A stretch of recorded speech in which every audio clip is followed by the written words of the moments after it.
अस्सलाम वालेकुम। Myself homeopathic physician Hafiz Usman, care homeo clinic Mandi Bahauddin. आज हम बात करेंगे ख़वातीन के एक बहुत कॉमन प्रॉब्लम पीसीओएस के बारे में, पॉलीसिस्टिक ओवरीज सिंड्रोम। 10 साल की उम्र से लेकर तो आगे 35, 40 इवन इससे ज़्यादा एज की उम्र की जो ख़वातीन है उनमें ये बीमारी देखी गई है। क्यों होती है और इलाज क्या है, इस सब पर हम डिटेल में बात करेंगे। उससे पहले चैनल सब्सक्राइब कर लें, वीडियो को लाइक और शेयर कर दें। सबसे पहले हम इसकी वजूहात पे बात करते हैं। वजूहात में इसके 3 तरह की वजूहात होती हैं। एक तो हमारी जनरल जो फिजिकल कंडीशन है उसके हवाले से कि हमारा जो हार्मोनल इम्बैलेंस इसकी वजह बन सकता है। एंड्रोजन हार्मोन का लेवल अगर बढ़ गया है तो वो इसकी वजह बन सकता है। इसी तरह इंसुलिन अगर प्रॉपर फंक्शन नहीं कर रहा हमारी बॉडी में तो उसकी वजह से भी ये हो सकती है। जेनेटिक काजेज इसकी हो सकती हैं। दूसरी चीज़ इसके अंदर आ जाती है कि हमारी फूड हैबिट कैसी है जो इसको काज करती है। फूड हैबिट में जंक फूड का बहुत ज़्यादा इस्तेमाल करना, चाय, कॉफ़ी, डार्क चॉकलेट, इन चीज़ों का बहुत ज़्यादा इस्तेमाल करना, या कोई भी चीज़ बहुत ही ज़्यादा इस्तेमाल करना।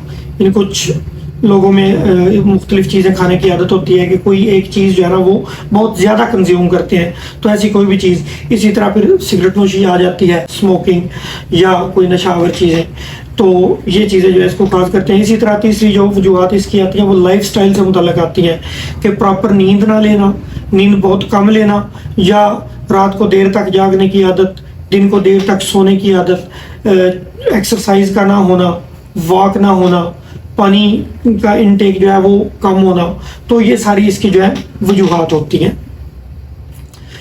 और खुदा न खास्ता अगर किसी को ये प्रॉब्लम होती है तो होता क्या है कि इन्हीं वजूहात की बिना पर जब हमारा हार्मोनल इम्बैलेंस जो है हो जाता है, हार्मोन्स डिस्टर्ब हो जाते हैं, उनका लेवल डिस्टर्ब हो जाता है, तो ओवरीज के अंदर वाटर सैक्स, पानी की थैलियाँ बनना शुरू हो जाती हैं, जिसको हम, और मल्टीपल वो तादाद में बनती हैं, तो उसको हम पॉलीसिस्टिक ओवरीज सिंड्रोम कहते हैं। कि इसके अर्ली सिम्टम्स जो है वो क्या होते हैं। इब्तदाई तौर पर जो इसकी अलामात हैं जो हम नोट कर सकते हैं उनमें इरेगुलर मेंसेस, वज़न का अचानक बढ़ना या अचानक कम हो जाना, और इसी तरह मेंसेस बहुत कम होना, बिल्कुल ना होना, पेन के साथ होना, या स्पॉटिंग होना, और बहुत ज़्यादा हैवी प्रोफ्यूज ब्लीडिंग होना, बहुत ज़्यादा खून आना। इसी तरह चेहरे पर एक्नी पिंपल्स का अचानक से शुरू हो जाना, और मूड स्विंग्स, मूड का किसी टाइम अचानक से मूड ख़राब हो जाना, फिर थोड़ी देर बाद बिल्कुल ठीक हो जाना, फिर किसी टाइम अचानक से डिप्रेशन में चले जाना। तो मूड स्विंग्स जो है वो भी इसकी एक बहुत बड़ी अलामत है। इसके साथ ही इन पेशेंट्स के अंदर जो है वो चिड़चिड़ापन आ जाता है, जिनके अंदर हार्मोनल इम्बैलेंस स्टार्ट हो रहा होता है, हार्मोन्स डिस्टर्ब होना शुरू हो चुके होते हैं। इलाज के हवाले से हम बात करें अगर, तो आमतौर पे इसके लिए सर्जरी या हार्मोनल ट्रीटमेंट जो है वो दिया जाता है। तो दोनों ही रिस्की हैं, दोनों में ही बहुत ज़्यादा रिस्क है। तो होम्योपैथिक के अंदर इसका बड़ा सेफ और बड़ा जो है पुरएतमाद हल मौजूद है, जिसमें हम बेसिकली सिम्टम्स की बेस पे इलाज करते हैं। किसी भी मेडिसिन को अपने पर्सनल रिकमेंडेशन नहीं समझना, सेल्फ मेडिकेशन नहीं करनी, कभी भी होम्योपैथिक मेडिसिन होम्योपैथिक डॉक्टर के मशवरे के बगैर यूज़ नहीं करनी। तो इसके लिए जो मेडिसिन यूज़ कर सकते हैं हम सिम्टम्स की बेस पे होंगी। मसलन हम सिम्टम्स में देखते हैं कि पेशेंट के मेंसेस सप्रेस्ड हैं, कम हैं, लेट आते हैं, और पेशेंट जो है उसके अंदर रोने की टेंडेंसी है, उस रोने की ख्वाहिश होती है। और जब आप पूछते हैं ऐसे पेशेंट से तो वो बाकायदा बताती हैं कि हाँ मेरा बड़ा दिल करता है रोने पे। इसी तरह वो पेशेंट्स नरम मिजाज हों अगर, और दिलासा देने से, जब वो रो रही हो अगर उनको दिलासा दिया जाए तो उससे वो अच्छा फील करती हैं। तो ऐसी पेशेंट्स में पल्सटिल्ला मेडिसिन है वो बहुत अच्छा काम करती है और बहुत जल्द जो है वो पीसीओएस को रिमूव कर देती है, ख़त्म कर देती है।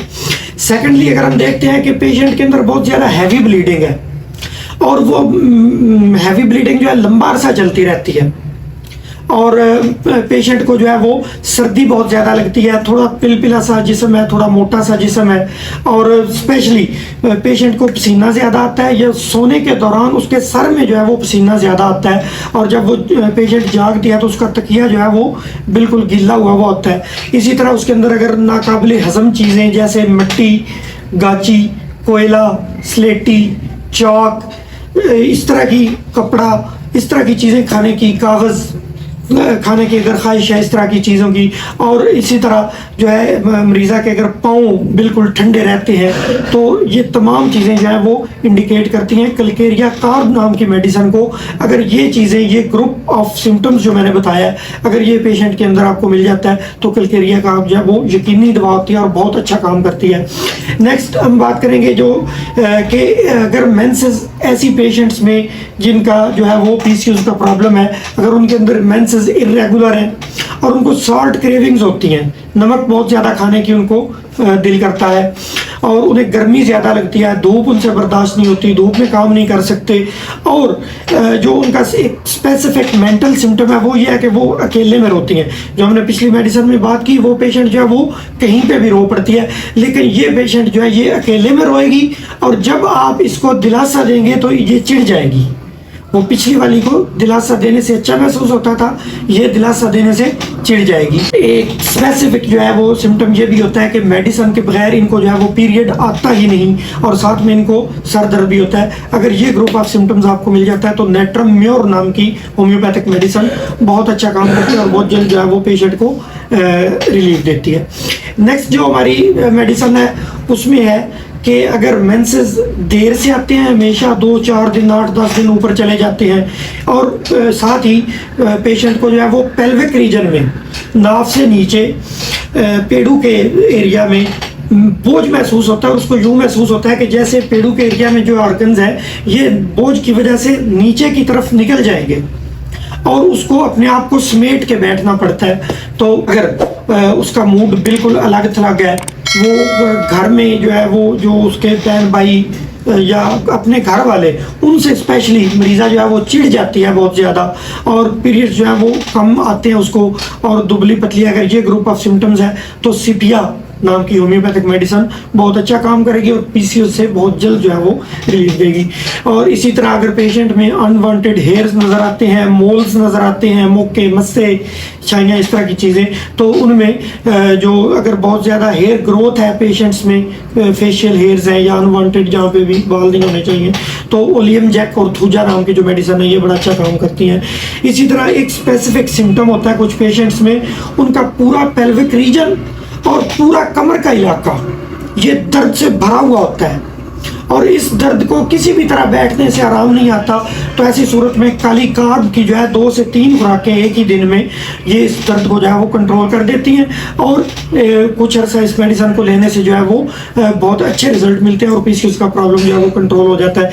इसी तरह अगर पेशेंट्स में स्किन प्रॉब्लम ज़्यादा है, पीसीओएस का प्रॉब्लम है और साथ स्किन प्रॉब्लम्स के जो है वो ज़्यादा है, पिंपल्स हैं, एक्नी है, या इसी तरह से, तो वो स्किन प्रॉब्लम्स में सल्फर और सिलिशिया नाम की जो 2 मेडिसिन है ये बहुत अच्छा काम करती हैं। अगर स्किन प्रॉब्लम्स ऐसी हैं जिनके अंदर पस का एलिमेंट कम है, यानी रेड दाना बना तो वो रेड ही रहा, सोजश होगी, पस नहीं बनती उसके अंदर, ऐसे ही रहता है, तो वहाँ पे सल्फर अच्छा काम करेगी।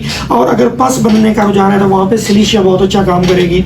इसी तरह से हम देखते हैं कि अगर राइट जो ओवरी है उसके अंदर ज़्यादा सिस्ट्स बनी है, सैक्स बनी है, तो वहाँ पे एपस, बेलाडोना और लाइकोपोडियम बहुत अच्छा काम करती हैं। और अगर लेफ्ट साइड पे है तो थूजा और लैकेसिस नाम की जो मेडिसिन है ये बहुत अच्छा काम करेंगी। इसी तरह से अगर इनके पीसीओएस की वजह से पेन का इशू है बहुत ज़्यादा और पेन कंट्रोल नहीं होता, बार बार जो है वो पेन किलर खानी पड़ती है, तो एक कॉम्बिनेशन मैं बताने लगा हूँ वो आप यूज़ कर सकते हैं। कोलुसिन्स, लेपेसेल्बस और डाइस्कोरिया, तीनों मेडिसिन को जो है वो मिक्स करके दिन में 3 दफ़ा इस्तेमाल करें तो इंशाल्लाह 24 घंटे से पहले जो है वो पेन और हैवी ब्लीडिंग जो है उसमें आराम आना शुरू हो जाता है।